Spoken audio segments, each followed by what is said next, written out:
Hello. We actually made a video about the T37s a few weeks ago, but I had a hard drive failure. I don't know if this symbolises that, but I had a hard drive failure, so I lost the video, which makes me sad.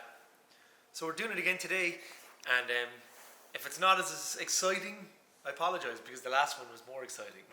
This is the most bronze T37s we've ever had here at once, and it's quite a sight. We had them all down the other day and we were just kind of drooling at it. Then we put them back up on the shelf. Thought we had to move on, but we are back again making the same video again. If you are a frequent viewer of the JDM Distro video series, you will either love the fact or hate the fact that we really enjoy T37s. My phone was vibrating there for a second. But we do. We love T37s. I would consider it to be probably one of the best wheel designs of all time. And I just thought it would be a cool idea to maybe explain the wheel. I don't know if there's any, there probably is videos out there, I'm sure there is, but I just thought it would be nice to show you all the different sizes. But really the only size that we have here are the best sizes. So aside from these and the 19s at the end, the bronze TEs that we have here are all 18 or 17 by 9 or 9.5, plus 12 or plus 22, which are kind of the holy grail sizes. There is 18 by 10s up there, but we only have one of them. But it's fascinating to see all the different colours from different formulas. I have a feeling some of it's actually like sun fade, but you can see the bronzes as they kind of like change colours, and you can see that they're different years. Straight away, for a sharp-eyed man, you will see that these have centre caps. And what's really fascinating is the T37 was not offered with a centre cap. So a lot of people that buy these off us are always like, hey, where's the centre caps? Can you get centre caps? Yes, you can. But the TE wasn't originally designed to have a centre cap. It was designed to be a race wheel. And race wheels don't really have centre caps. The centre cap itself was an after design. This is actually just one of them. And they're actually metal, which is mad. But being honest, I'm not a fan of a centre cap on a T37 because it wasn't really in the original design.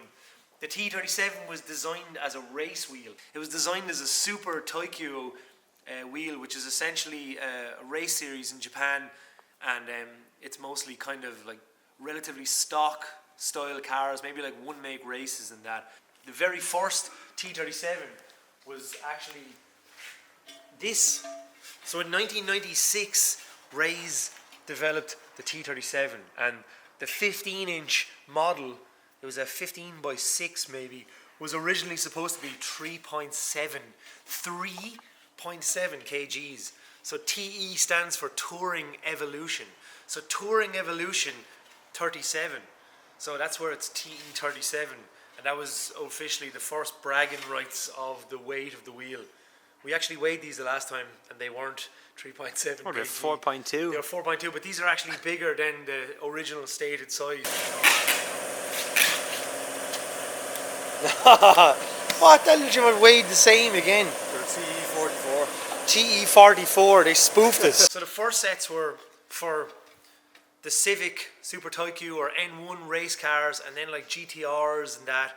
And another really interesting fact is the reason why they didn't use paint is because the anodizing was apparently even lighter and more durable. So any way of shedding weight on the wheel was the plan. So that's where the Ray's bronze famous colorway that people obsess over actually came from. Again, it was born out of racing. It wasn't a style choice just because it was cool. It was literally to try and make the wheels as light and as durable as possible. Bronze is the most iconic color for these. The only problem is when it gets scratched, it's absolutely impossible to replicate. And a lot of people try and replicate the bronze with paint, but you're never going to replicate it. Like, it's a bronze anodized finish and bronze alumite. But how it gives that delicious look on the wheel is the spokes are kind of shot blast, and then the lip is machined. So if you come on down, you can see that it like comes out very deliciously, and then it changes colour because of the actual different colour of the machined face. It's to be honest, I think it's one of the most attractive looking colours on a wheel of all time, ever. Form follows function, and why I just love this wheel design is like there's literally no design pieces that aren't supposed to be there. Like the wheel is perfectly balanced. the 6-spoke design was supposed to be the perfect balance of a wheel to dissipate the abuse that would be endured by these wheels during racing. So the 6-spoke iconic design was not just like, oh, let's make this look really cool. It was literally to have the best balance for a race wheel. Another point to the TE of why it's so fucking cool and so badass is because it's gorgeous looking because it's completely functional. The Volk series from Rays was like their chance to give the general public of Japan a race wheel. Basically, a race wheel for the road, and allowed average people to have forged wheels. Like, before that, forged wheels were kind of super, super expensive and almost unattainable to average people. They were mostly used on race cars and stuff. But the Volk Race series then, especially these, was a chance for the general public then to be able to have this stuff. The TE37 and the Volk Race kind of series, like Rays kind of like got a what would you say, almost a fresh start. The wheel company literally exploded again after making the TE37, and it's the TE37 that really kicked off the company and kind of keeps it relevant even to this day with all the other spin-offs like the C28s, SE37s, I don't know, like RE30s, all the different wheels that Rays have made since, with the original lip design and that. You see it on like the LMGT4s, even all those Mazda Speed wheels, the STI wheels and that. It all came from the T37. I would imagine one of the best-selling wheels of all time. Authentic wheels ever. Overrated? Yes, maybe. Overhyped? Yes, absolutely. But for the right reasons. You've got the Blitz 03s and that. They're just like a cast face wheel. They were always destined to be just a cheap, sporty wheel that have gathered hype in the last like 5 or 6 years. But T37s are like literally a wheel born from the racetrack. Race never goes out of fashion, and like the wheel was never intended to be a fashionable item. And what I love about them so much, I know I'm doing a lot of waffling, is they literally look good on everything. I've seen them on like old Alphas from the 70s and they look cool. They look cool on like 86s, like K70s, old. I haven't seen a car where they're bad on them yet. No, like it's like, even when they're on a car that they're not supposed to suit, they still don't look terrible on them. I think you can T37 everything. Peugeot 106s. I've seen Puntos and Cinquecentos. Yeah. VW, like Lupos. Golfs, Lupos in Japan. You're always going to see TEs on something unexpected in Japan, and they look incredible. They've come in many great colours over the years, but the bronze is the iconic colour for a TE. Bronze or white, like you've got the sagas and all different stuff, and like there's so many different varieties, but like they've been making this wheel since 1996, and I will put myself out there and say, even though you can be more creative. It's like that meme for the spoon, the bent spoon. Just because it's different doesn't mean it's better. I know TEs are heavily played out, and especially in the YouTube world of the last few years, they're kind of like the go-to wheel for a lot of people, almost as if so people can give them the pat on the back, and I see that. But I'm not going to allow that ruin the fact that they are probably the coolest wheel to ever come out of Japan. What else is so cool is the TE then is like on all the race cars, so you can literally see T37s on all the great cars that have ever come out of Japan, like Time Attack cars, even like JGTC cars, or like we were saying earlier, like the N1 cars. It's one of those wheels that you can actually buy that is used in the race world. The ones we all have here, this is probably the only time in distro we'll ever have like such a selection of bronze TEs. Dave, that owns Distro, went on a rampage in the last year and just bought as many cool sets as he could find. What's kind of sad is Rays don't actually make this configuration of the T37 anymore. The bronze with the kind of shiny lip on and stuff. They brought out the Sagas, which is the shot blast kind of design, all the way to the very end. And to try combat like counterfeit products, they've literally like etched Rays and everything all into the wheel, which I feel has made them a little bit kind of tacky. I love the simplicity. I love the ultimate baller move, which is to basically just run TEs without the stickers, and if you know, you know, because it's a night and day difference between these and a set of replicas. Like even just with like how the wheels are forged, like everything is razor sharp. a T37 looks like it's in HD, like, and when you see a replica, it looks like it's 480p. 480p. Here's this. 2001. Mad. A year later. Yeah, I often wonder as well, because I've seen it a lot with like mountain bike parts. Like stuff gets damaged either in the sun or when people are cleaning them and that. So maybe some of the wheels actually faded because they've been out in the sun. Now I could be wrong. You could call me out on this on YouTube. I'm 100% open to being corrected. But from having mountain bike parts that were anodized over the years, like different colors, like they eventually kind of just lose their strength and fade. What year are these? I don't know. These are 2000 again. Wow, a lot from 2000. I'd say these were just a serious seller back when they just came out. Like some of the bigger sizes I think weren't released till about 99 or 2000. I know the 86 specific T37s, the 16 or 14 by 6.5 and 7s were released in like 99, 2000, so they didn't exist before that. The early ones came out in like 96, but it wasn't for another couple of years until they started making the really, really aggressive concave faced ones that you see here.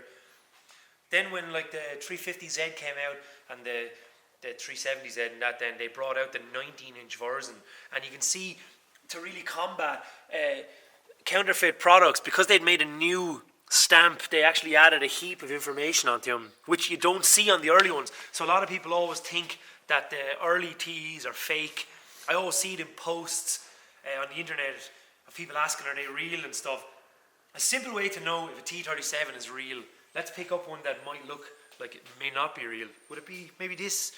We know it's real, but first off, no T37 is going to be multi-drilled like whatsoever. They will all just have the proper PCD drilled out, and also from just the sharpness of how it's been forged, you should be able to see that as well, and the machining. You won't see that on a replica. Also, the valve does not line up, as you can see here.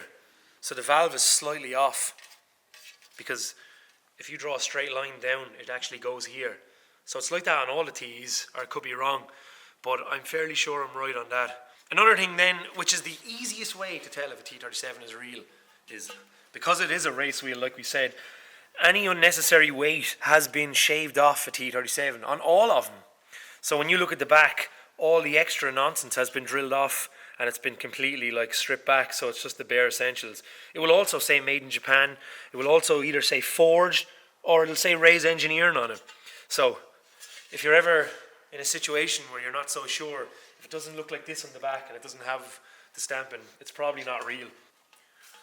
Like if we go back down to that little 16 down here, or 15, it'll be the exact same.